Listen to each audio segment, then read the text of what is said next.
Well, thank all of you for coming tonight to the Watkins Glen Faculty Association and WGPTO Meet the Candidates Board of Education Forum. Candidates, thank you for attending tonight.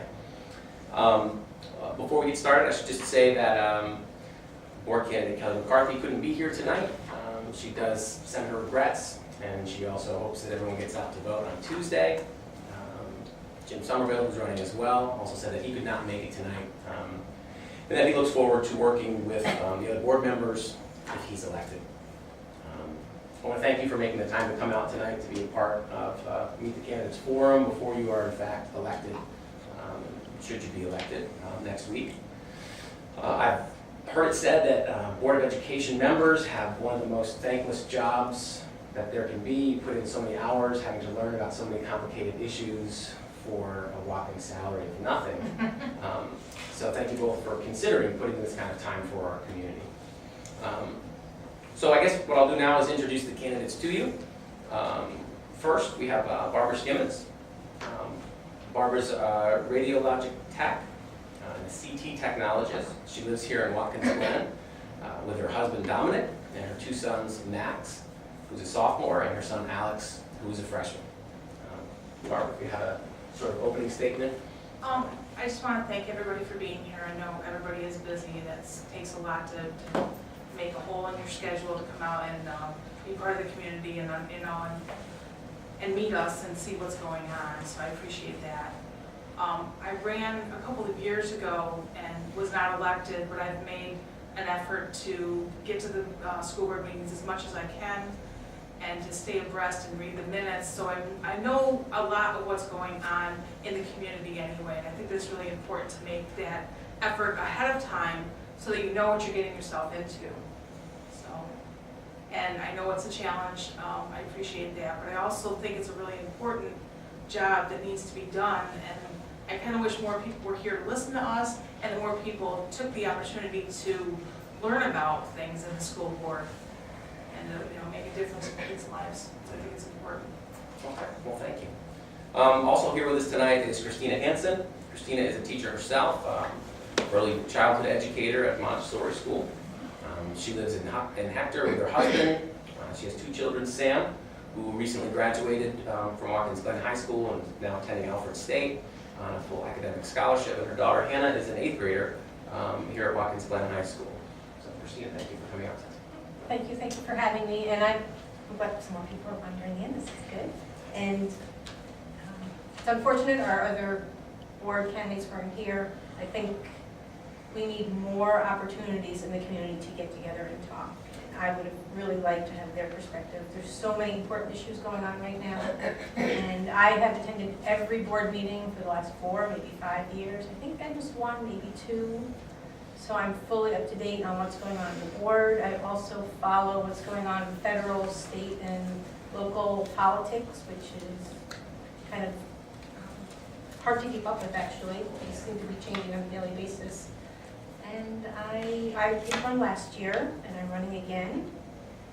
And I look forward to working with the community and the teachers, especially. I think the teachers have more of a thankless job than the board members. My observation. Okay. All right. Well, I thought we could maybe turn to some of the questions that were posed in the questionnaire that all of the candidates have filled out. We are still awaiting one candidate's response, and when those are completed, we'll be able to send those out to members of the Faculty Association and the PTO. We'll be posting those on the website as well, the Watkins Glen Faculty Association.org.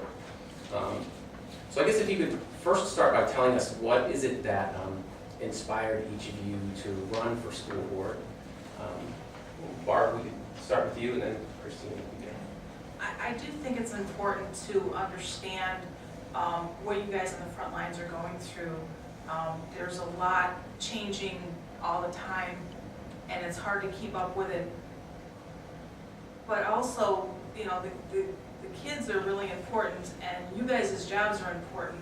And I think that you need some support, not only from the school board, but also from the community to understand better what's going on. And I hope to be part of that. Even if I'm not elected, I still I plan on attending meetings and still being a part of it. My kids still have a few years left, but I still think it's really important to still know what's going on in the community. Okay, thank you, Barbara. Christina? Can you repeat the question? Looking to just start off by getting you to tell us a bit about what inspired you to run for school board. Well, I am fascinated with educational policy, and I've always been an advocate for high-quality educational opportunities. And I'm running there's really one reason why I'm running. I think I'll bring a different voice and a different perspective that is needed. And for those of you who know me, I'm not afraid to speak up, and I think there's some opinions that haven't really been expressed at the board level that need to be heard. Okay. Well, I think you both raise a common theme here, the idea about knowing what's going on in the community, which is a sort of vague and abstract phrase. We could be thinking about the taxpayers, we could be thinking about the community at large, teaching community, parent community. So I guess maybe I'll ask each of you to expand on that a bit. Knowing that as board members, it would be your responsibility to communicate to the communities that you represent. What would be some strategies that you would use to open up better lines of communication with, say, the Faculty Association, or with the parent-teacher organization, or with the taxpayers? Feel free to address how you could reach out to any of those groups in a more meaningful way. Not being a board member, I don't know if there's any stipulations when it comes to meeting with different groups. I don't know how that all works. I don't know that anybody at this point in time is even normally or regularly meeting with the Faculty Association, and frankly, I think that needs to be addressed. That maybe you guys have things that need to be addressed that aren't being addressed. I know that, you come to school board meetings because I've seen you there before, but I'm sure that there's things that you would like to have more say in, and I think that that's not a bad idea, just to meet on a monthly or bi-monthly occasion, just to make sure that what you need is being addressed, if there's anything else that can be done. I'm not opposed to that as long as I'm not stepping on any toes by doing that, because I don't know that anybody's ever done that. Right. So I'm not sure what policy says, but I think it's important to do that. Yeah. I also think it's important to remember about the taxpayers, because ultimately they're the ones that are funding everything. So we have a big responsibility to them. Also, they have a responsibility, and a lot of times I don't see a lot of people at meetings. That's their responsibility too, but if elected, I think that's a big responsibility too. Yeah, I would think trying to increase that communication. Yeah. As I've seen the three of us at board meetings. Yeah. And sometimes, but for other administrative staff, There aren't a lot of people. there aren't a lot of other people No. at those meetings hearing about what our school board is doing, let alone interacting with board members, say before a meeting, Right. to talk about issues that should be addressed, rather than Right. just what's on the table tonight. So Christina, I don't know if you wanted to add to that or Yes. elaborate. I would like to. Let me just rephrase the question. The question is, what would I bring to expand on what's happening on the board, and how would I? Yeah, and trying to stay specific to the idea of communication. I mean, what do you think you could do if elected as a board member to try to open lines of communication with the community? Well, let's see. I guess one observation I've had and one question I've had is I've been on boards before. I was board president for Schuyler Head Start for a number of years, and I'm assuming, and I've never seen this, but that board uses Robert's Rules of Order. I'm not sure what their standard for policy is, running a meeting. But anyway, a lot of things come before the board every month to be approved. And so where do those come? My question is, where do those come from? In my opinion, anything that comes before the board should have gone through some kind of committee. So if it's an educational, something that's being voted on, it should have gone through an education committee somehow. Teachers should have had input, parents. So that would be a question for me as someone's sitting at that table and voting on something, I would ask the question, where did this come from? What's the background? Who was involved in proposing this be voted on by the board? I think you always have to have stakeholders involved in every decision. Otherwise, you have a lot of miserable teachers, children, parents, community members. So I think, looking at the process of how things come before the board is important to me. Yeah. All right, great. Heading back to some of the questions from the questionnaire. I guess maybe Christina will start with you for this one. Sure. If you could talk about what you see as some of the successes that the school district has. What are some of the good things about the Watkins Glen School District that you're aware of?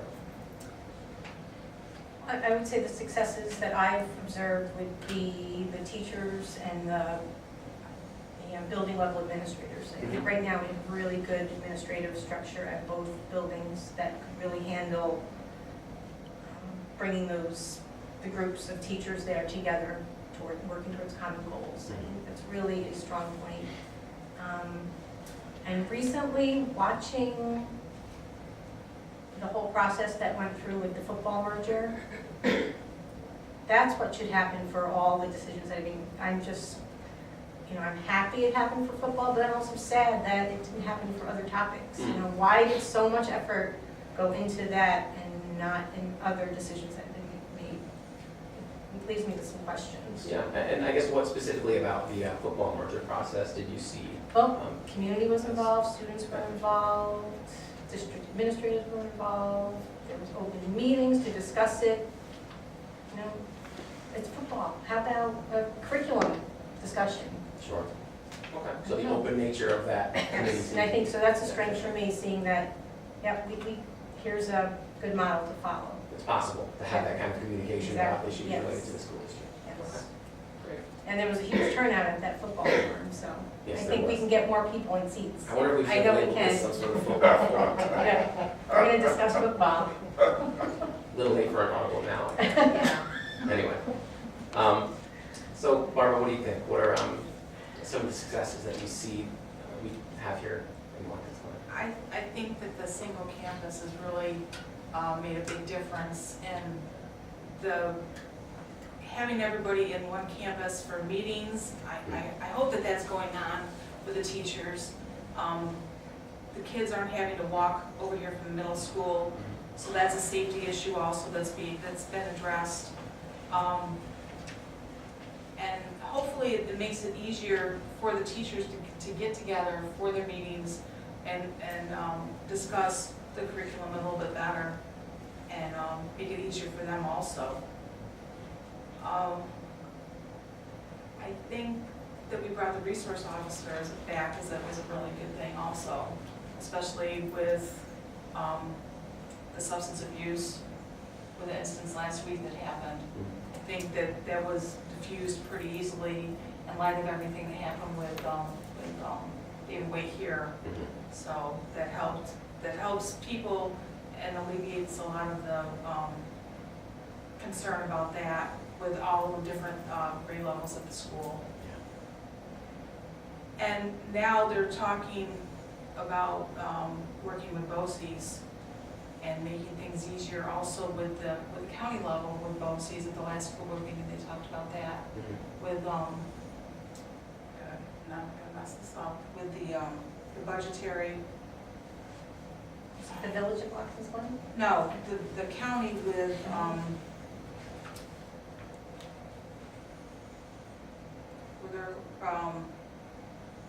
A county collaboration. yes, With the school district. with the school district and BOCES Yeah. to work on that. And I think that's a wonderful thing that may help things out. Not so much for the school district, but the community in general may help that out.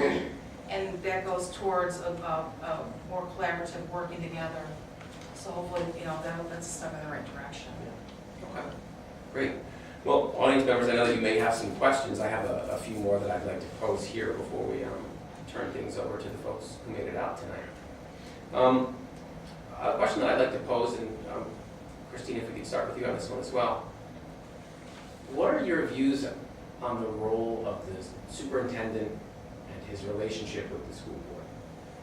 How do you view that relationship, and how should that relationship function?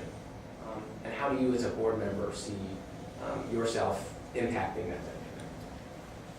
Good question. Well, the board is officially the hiring agency and the supervisor of the superintendent. The board sets the policy, and then the board is responsible for ensuring the superintendent is implementing and following the policy. And as far as what I would bring, I'm a policy person. I close read the policy manual, just about every page, and I know it's not being followed, so I would voice that concern. And I would have no problem voicing that concern. Barbara, I don't know if you want to speak to that as well. What do you see as the role of the superintendent and the school board, and how would you see yourself fitting in there?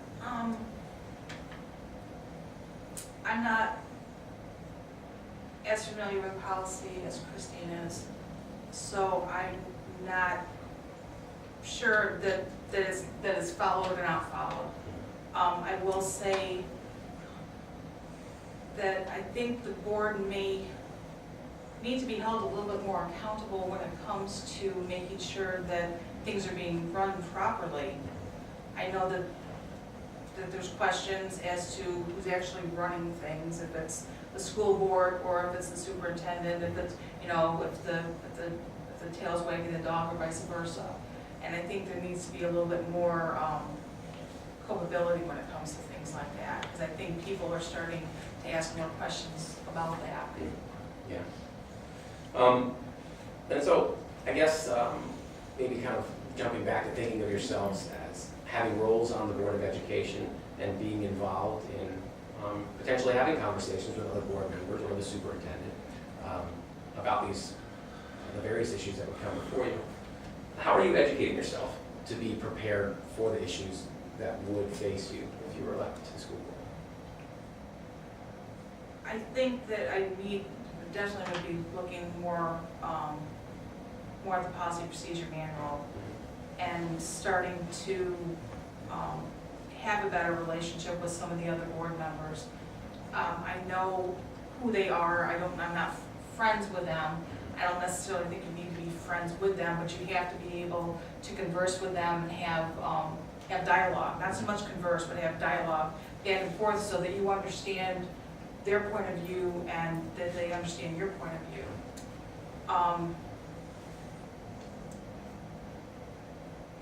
It's not just about, and I think too, meeting with the teachers. I think that that's an important component that may be being left out. That so that everybody is aware of what's going on. Yeah. Okay. If Christine, I you can want to- follow up on Sure. something you said about involving teachers more. I would like to see more teachers doing presentations to the board about curriculum, about just what's going on in the schools.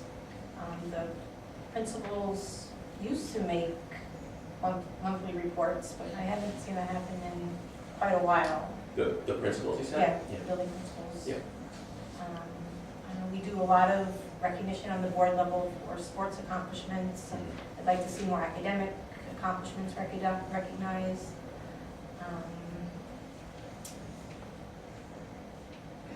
Could you repeat the question again? I tend to forget things quickly. It was wondering specifically about what How you're I doing to prepare educate myself. yourself, Okay, to gotcha. prepare yourself to be a board member. Thanks. Well, I'm pretty well versed on policy on both the state level and the local level. It's actually a passion of mine. I would love to be in educational politics somewhere, guiding better policies, let's put it that way. I caught a little bit of the Learning Summit that was broadcast by, and I said last week, it was kind of dry. I got a little bit of the highlights, and so I try to stay on top of what's going on at the state level. And really, if I can, I'm not sure if this fits here, but I really see this board needing to be a buffer from all that craziness going on, and really filtering what's coming down from the state and making sure it's working for teachers and students and not harming them.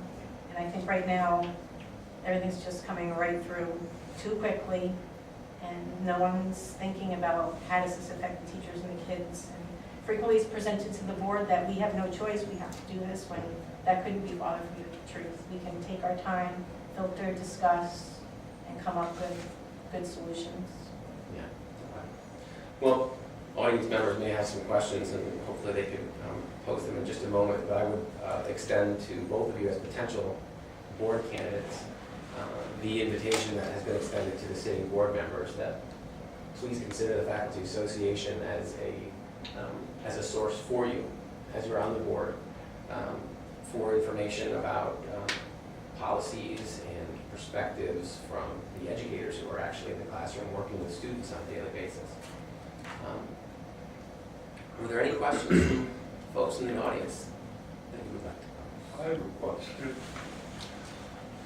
Certainly the mandated tests being put down on school districts is a major problem. But given the fact that you can probably work out a reasonable kind of timeline, what is your feeling generally about the mandated tests? Well, the mandated tests were rushed into existence and really weren't field tested or research based, so. That's not quite my Okay. question. My question is, if we had good tests, how would you feel about mandated tests and having that as a part of the evaluation of faculty? I think if the tests were of decent value, I wouldn't have a problem with it being a portion of the teacher evaluation. I think there's lots of discussion about what's the right percentage, but I think even the teachers agree, as long as it's a reliable, accurate measure, and everyone knows that you can't measure everything a student has learned in a year in one sit-down test. So it can be a portion, but it shouldn't be a very large portion. I would say, I don't know, what is it this year?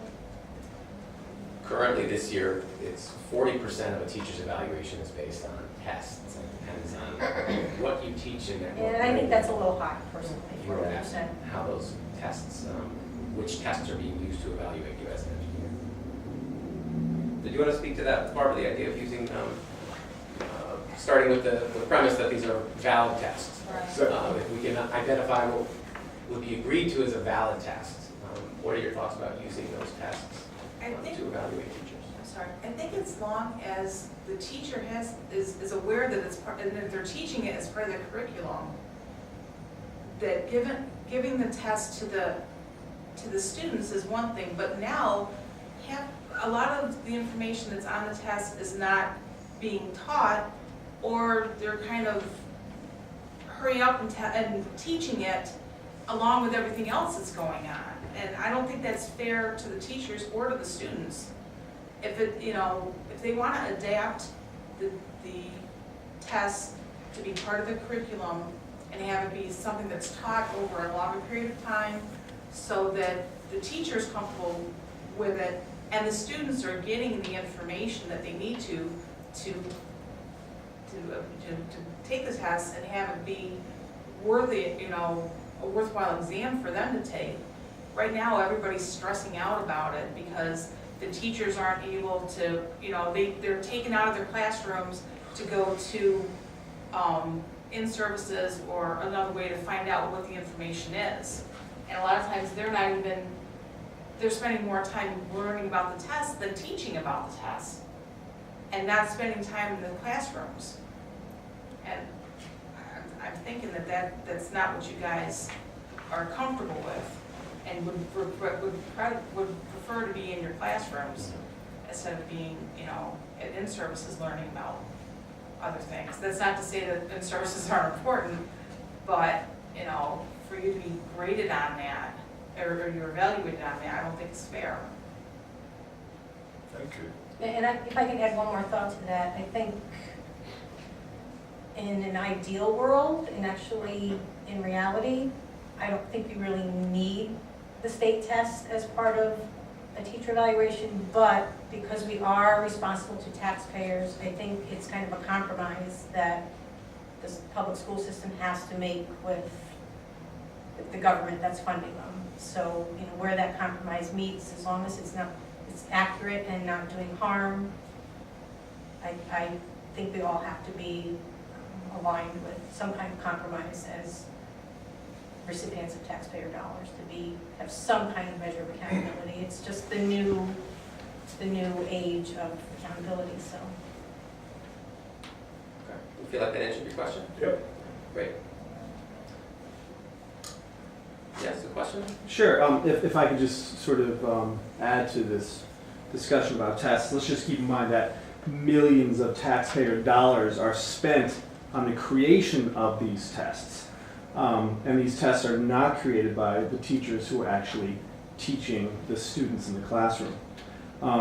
As an English teacher, as an educator, I create tests all the time for my students. I'm constantly assessing their learning throughout the school year. Personally and professionally, I feel like I'm in the best position to design the tests based on my students, based on my curriculum, and then utilize that information to make adjustments to my teaching accordingly based on the outcomes of those tests. But the question that I have specifically is also related to the test, oddly enough.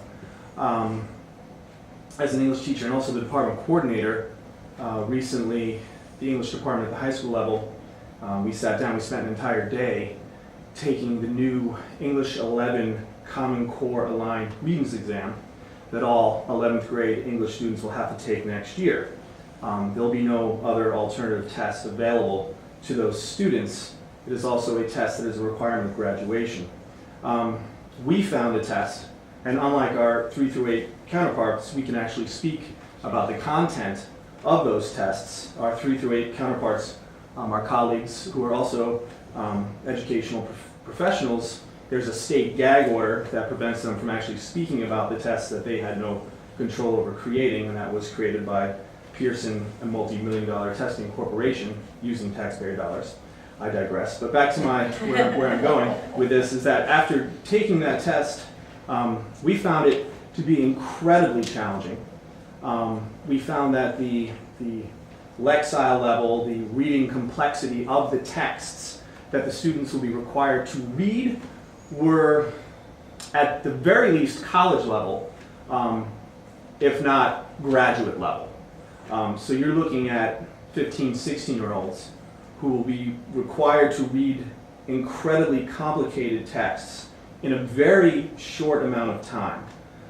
The Common Core, in terms of how it addresses text complexity and the close reading of those texts, asks that teachers sort of slow the process down, do a very deliberate, very careful reading of these texts.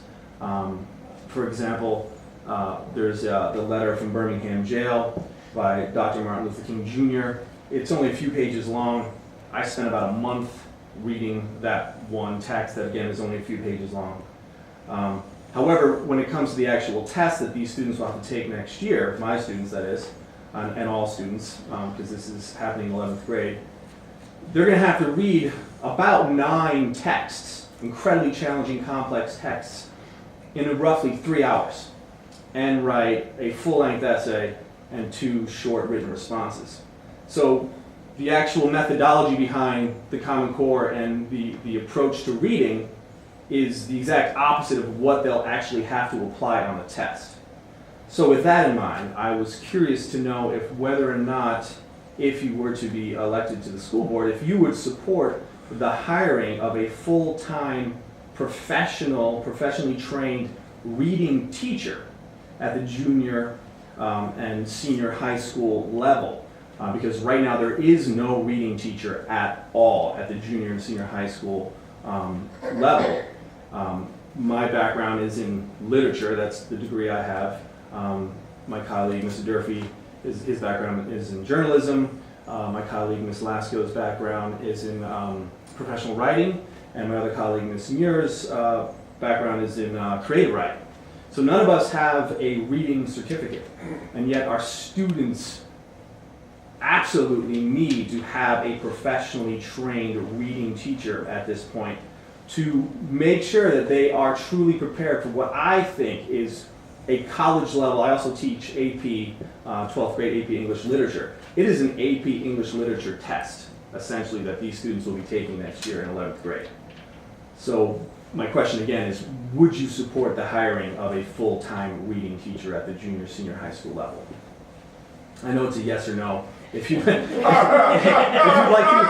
to explain why yes, and if you'd like to explain why no, then please help yourself. When the build-up is longer than the question, That was the best question ever.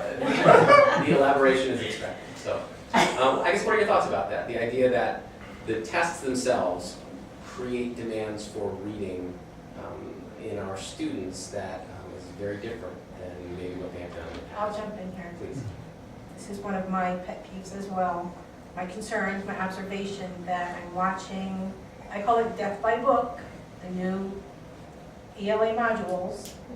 If you have to spend 4 months on one book that the kids can't even read, don't like, it's akin to torture for my daughter especially. 4 months on To Kill a Mockingbird is too long. And then to turn around and ask them to take a test where it's rapid fire, reading complex text, going back and forth. And then even just little things bother me. When she took the ELA test last year, she was on a little desk with this little piece of, you couldn't lay two things out side by side. And I was like, how can you expect someone to even take a complex test without the right environment? So, there's so many layers to this. And I can tell you from personal experience, reading is absolutely the most important skill these kids need to learn. If you look at the math, Common Core math, that's reading now, it's reading comprehension. And I was so lucky that Sam had excellent reading comprehension. And how he got that was through home. We read him books constantly that were way above his grade level. I know in kindergarten, we read the entire Lion, Witch, Wardrobe, the whole series to him. So that's where he started as a kindergartner. And then going through school, his teachers read to him a lot. Linda Robinson was like the best reader ever, and he was lucky to spend 2 years with her in a what's the word I'm looking for? Blue paint classroom, yes. And she read nonstop to him. And at one point I asked him, like, how do you keep all these books straight? Because you're getting a book read to you at home, you go to bed, you read a book. Mrs. Robinson's reading you a book, and then you have a class assignment book that you have to read. So he's reading 4 or 5 books at once. I'm like, how do you keep this straight? I was like, I couldn't figure it out. It's like, well, it's just like, turning channels on TV. You just like do this and this and this. And I will tell any parent, this is why Sam has a full scholarship, academic scholarship, because he could read. A good reader is a good test taker, and really I could care less if I had a good test taker, but it helped in the long run. So, I don't know. And getting back to your question, the final question about would I support a reading teacher? Absolutely. If that is what was needed at the high school, it was maybe a year ago. I don't know if anyone else was there when the current teacher is Mrs. Gleason. Is that her name? Elementary school. She made a presentation of her senior teacher project, and was anyone there for that? Anybody else here? It was, did she do one for you at your? She shared it with me. Okay. Yeah. It was really, really well done. And the whole time I was listening to everything she was saying was completely against, in conflict to what is being taught in the modules. And I sent her an email after asking her all these questions. And for me as a parent watching my kids go through the high school and even the middle school, one thing that they are not getting is note-taking. All the notes are handed out because you don't have time for all the kids to take the notes. Like in science, everything's handed out. And no one takes notes anymore. That's a problem. Kids need to take notes. But, yeah, I could not agree more that reading really is the most important subject at this point. And I think I wrote in my survey letter that I think sometimes you have to take a look at what we had before. I think we've lost things from recently and from the far back. And I know someone told me, I think it was my sister-in-law, that the middle school used to have 5 core subjects, but reading was the 5th core subject. I think that needs to come back. Yeah, that was many years ago. Yeah, There were yeah. separate reading and English classes. yeah. I think that needs to come back. Thank you. Barbara, do you want to speak to that at all? Like, the idea of reading instruction and how some of these new tests may be pushing our students in a direction that needs more instruction than they're currently receiving? Yeah, first, I'm scared to death because my kids are terrible readers when it comes to things like that and comprehension. So I think that if this is the route that we're going to go, I think we need to give them the support that they need. So yeah, I would be in support of a reading teacher to teach that. I don't know that one person could handle all of that, because I think it needs to be taught even. Is there someone in the elementary school that does still do the reading? Yes, but Yeah. just K2. Okay, too, and that's Mrs. Gleason still. Yeah, I was gonna say, I don't remember either of my kids having any of that, so, I mean, it's a scary, this is not a good situation. First, that teachers are not making the tests, which I think is deplorable, because, there's a lot I don't agree with. Mhm. I think that I don't know what we can do at our level with the state being, doing things at their level. However, I think that we need to give our kids the best opportunities, and if we have to have another budgeted position, I think that's what needs to be done. I would totally agree with that. Thank you. Thank you. Other questions? Yeah. Yeah. How do you feel about the Montour School District merging with Odessa? Well, so currently those are, Odessa and Montour are a shared school district. Those are a combined school district. Then I'm not, yeah. The idea of Watkins, I do mean Watkins, Yes. thank you. You're Yeah. Yes. So, hey, a new resident of Watkins Glen has already picked up on a familiar conversation. Merging school districts between Odessa, Montour, and Watkins Glen. A number of people have talked about this football program next year as a test run, a trial run for a merger between the two school districts. Whoever would like to speak first to this one, please address some of your ideas. I'll go first. I think from my opening statement, saying that, we now have that model for football and discussions, and the community was involved, the kids were involved, and it's something that needs to still be continued to be discussed, and when the communities are ready. And I understand Odessa feels attacked. They feel like the little guy here that once they get swallowed up by the bigger campus downtown.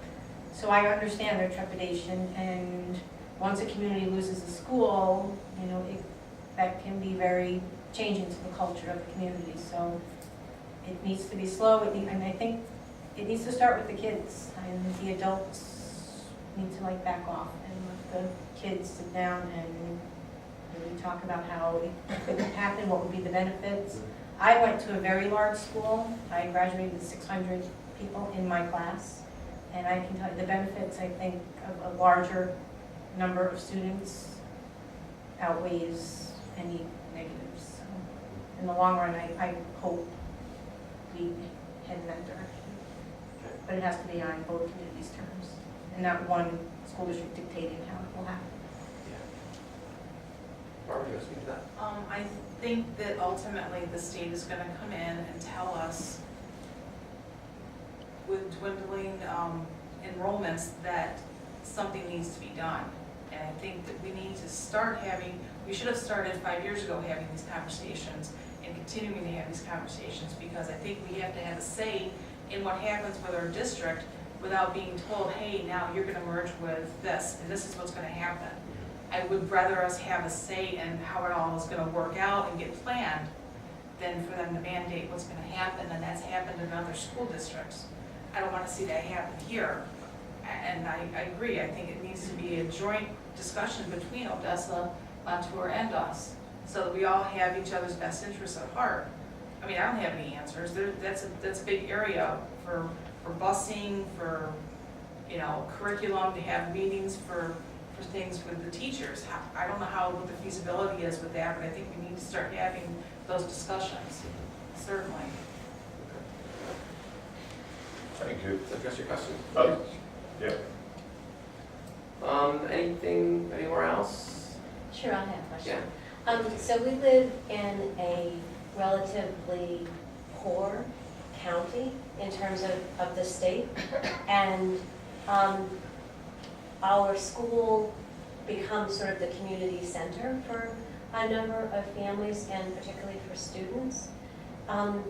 What are your thoughts in terms of ways that we can enhance that and perhaps reach out more to the students, particularly that come from the lower income families that many times don't have food, don't have a place to go after school and that sort of thing? Do you have thoughts of ways that we could expand what we offer to those families? I would have to say that I agree that these issues need to be forefront. I think, you know, based on need, if a child's coming into school hungry or is homeless, that these are barriers to learning. And I think it's important to make connections to community services, to community organizations to provide backup. And I believe there was some discussion at some point that with this new addition that some of these community services would be housed here. And I believe we have a recent grant, the community schools grant, I think that's working on addressing some of these things.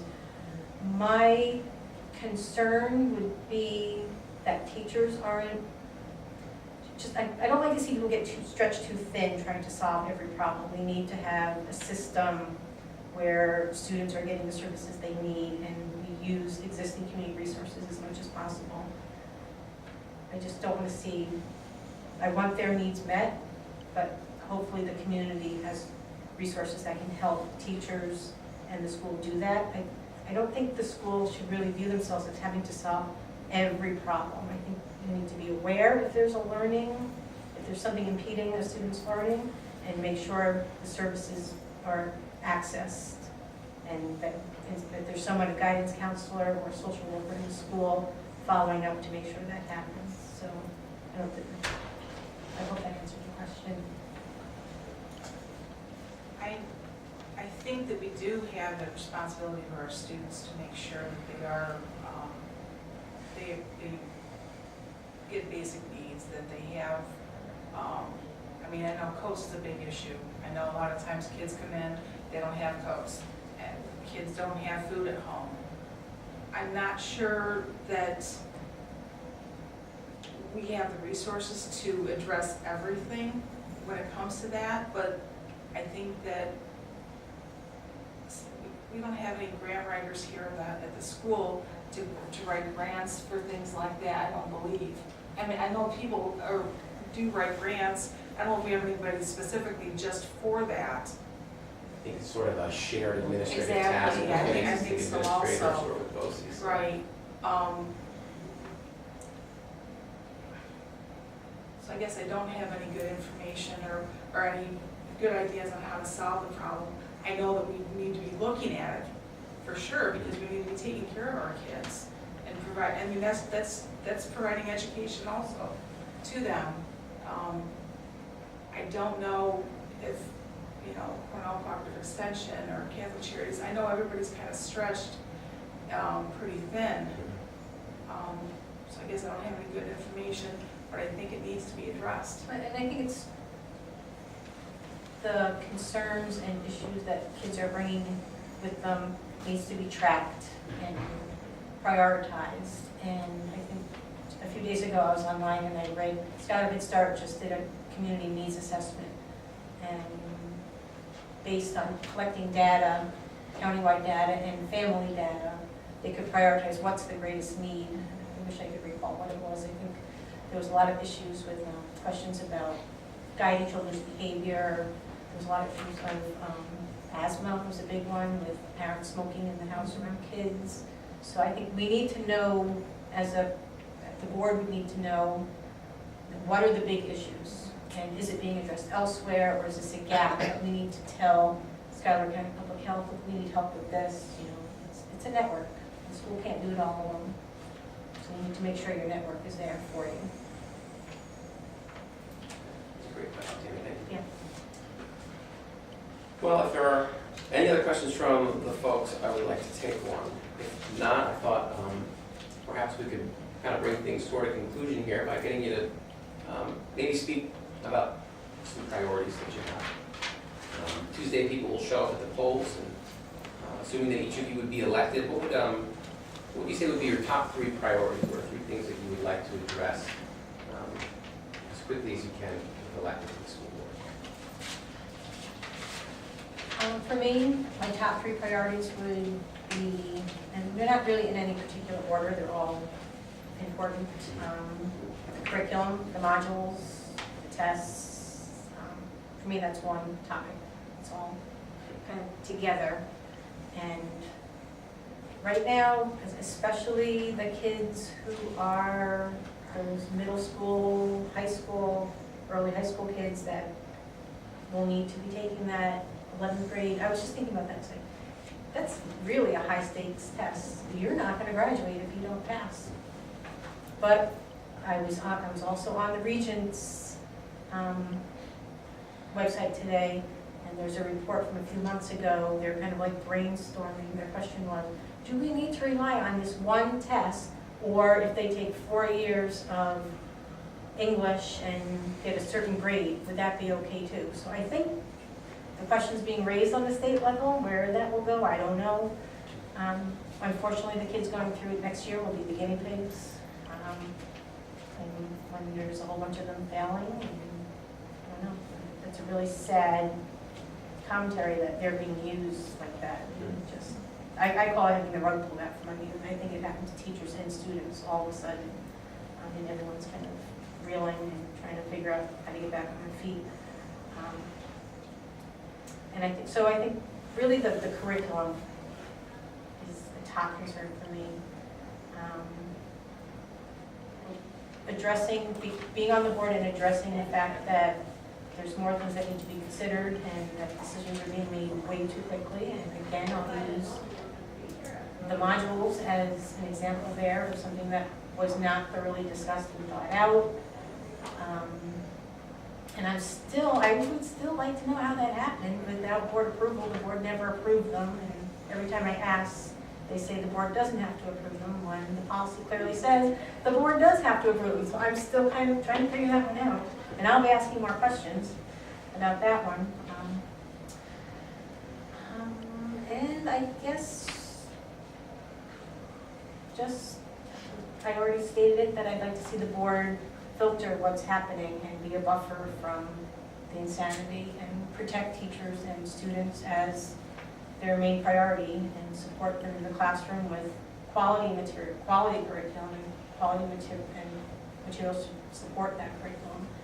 And reading the policy, the board policies around curriculum clearly states the board prefers teachers create their own curriculum.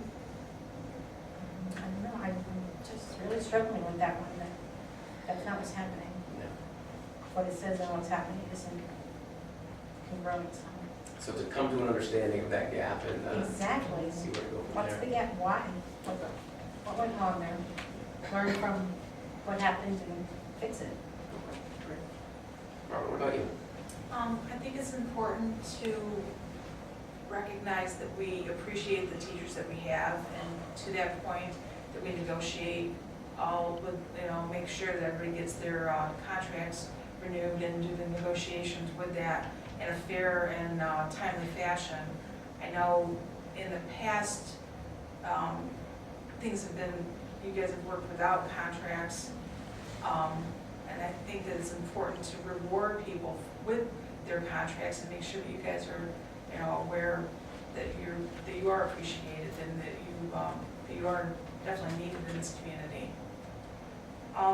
I'm not clear on all of the policy book. I would like to go through that, and I'm told that there is a way to simplify it and make it a little bit easier to digest and to understand.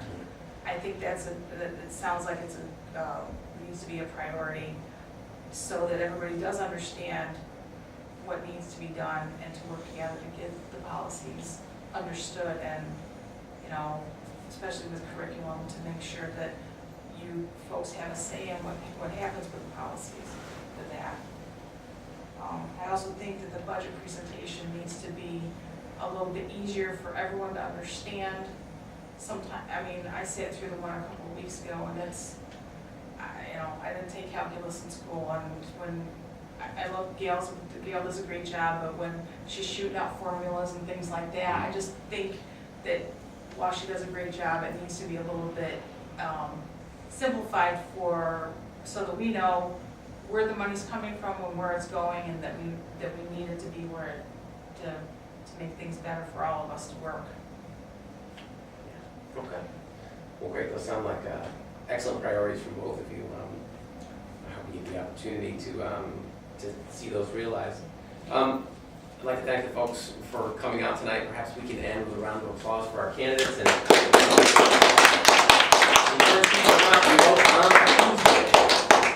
great. Thank you guys for Thank you. Thank you. Thank you. Thank you so much for coming out. Oh, no problem, thanks. I like your shoes. Thanks. I wouldn't have just. We will share with as many of the folks. We had a number of people who did write in today that said that they were interested in being here, but they couldn't make it. Yeah, So we'll share with our I've folks. yeah, there's a lot going on, so. But see, But we really, really appreciate it. I appreciate you. Yeah. You guys are You know, nice to do this. what is this card? No, I appreciate it. This is good.